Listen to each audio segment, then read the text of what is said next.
నా పేరు ఆకుల విద్యాసాగర్ గురూజీ. మేము మంత్రి నుండి ఈరోజు హైదరాబాద్కు రావడం జరిగింది.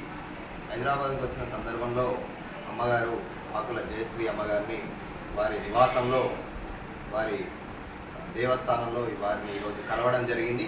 వారికి మా శ్రీ గౌతమేశ్వర గోశాల గురించి పూర్తిగా వివరించి చెప్పడం జరిగింది. అమ్మగారు ఈరోజు శ్రీ గౌతమేశ్వర గోశాలకు అండగా ఉంటానని మాట ఇవ్వడం జరిగింది.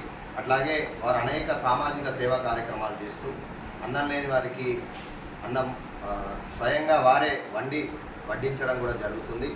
చాలామందికి ఫీజులు కట్టడం మరియు వృద్ధులకు వస్త్రాలు ఇవ్వడం అనేకమైనటువంటి కార్యక్రమాల్లోనూ మేము యూట్యూబ్ ఛానల్ ద్వారా చూసి వారిని ఈరోజు వారి నివాసంలో కలవడం మాకు చాలా ఆనందదాయకంగా ఉన్నది.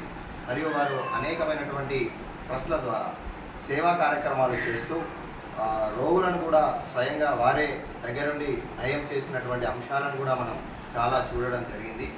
వారు రేణుకా ఎల్లమ్మ సేవా ట్రస్ట్ ద్వారా మరియు శ్రీశక్తి ఫౌండేషన్ ద్వారా వారు వివిధ కార్యక్రమాలు చేయడం మా అందరికీ కూడా చాలా సంతోషదాయకం. వారు ఈరోజు శ్రీ గౌతమేశ్వర గోశాల గురించి వారిని మేము సహాయం అడగడం జరిగింది. వారు మా వెంట ఉండి మమ్మల్ని నడిపిస్తా అని మాట ఇవ్వడం కూడా జరిగింది. మాకు ఆ విషయంలో చాలా సంతోషదాయకంగా మేము ఈరోజు అమ్మవారిని కలవడం జరిగింది.